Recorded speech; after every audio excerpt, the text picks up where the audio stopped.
जय श्री राम भक्तजनों, आप सभी का स्वागत है हमारे YouTube चैनल पर। आज का प्रसंग है दूतों का राजकुमार भरत को वशिष्ठ जी का संदेश सुनाना और राजकुमार भरत और राजकुमार शत्रुघ्न का अयोध्या की ओर प्रस्थान करना। यदि आप हमारे चैनल पर नए हैं तो हमारे चैनल को सब्सक्राइब करें और वीडियो को लाइक करें।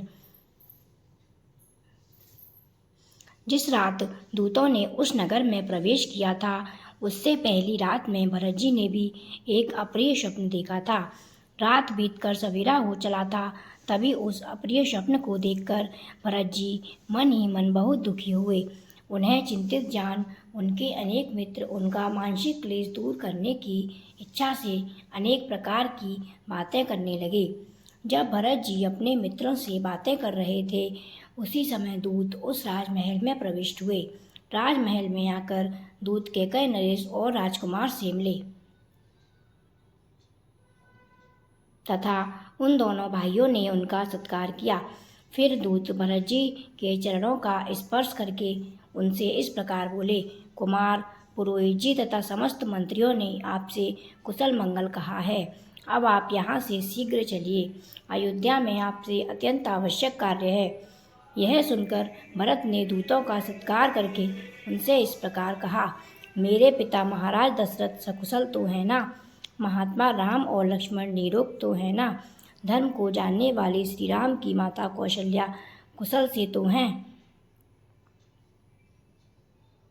भरत जी के इस प्रकार पूछने पर उस समय दूतों ने उनसे यह बात कही, राजकुमार, आपको जिनका कुशल मंगल जानना है वे सकुशल हैं। अब यात्रा के लिए शीघ्र ही आपका रथ तैयार होना चाहिए। दूतों के ऐसा कहने पर भरत जी ने उनसे कहा, अच्छा, मैं महाराज से पूछता हूँ। दूतों से ऐसा कहकर राजकुमार भरत नानाजी के पास जाकर बोले, राजन, मैं दूतों के कहने से इस समय पिताजी के पास जा रहा हूँ। पुनः जब आप मुझे याद करेंगे यहाँ आ जाऊँगा।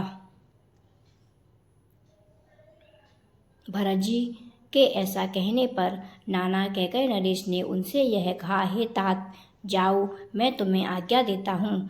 तुम अपनी माता और पिता से यहाँ का कुशल समाचार कहना। ऐसा कहकर कैकय नरेश ने भरत जी का सत्कार करके उन्हें बहुत सा धन दिया। उस समय जाने की जल्दी होने के कारण भरत जी ने कैकय राज के दिए हुए धन को स्वीकार नहीं किया। वहाँ नानी, नानाजी, मामा युधाजित और मामी से विदा ले शत्रुघ्न सहित रथ पर सवार हो भरत जी ने यात्रा आरंभ की।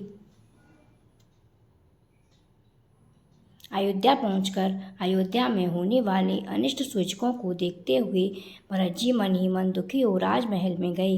राजमहल में पिता को न देखकर भरत जी माता का दर्शन करने के लिए अपनी माता के महल में गए।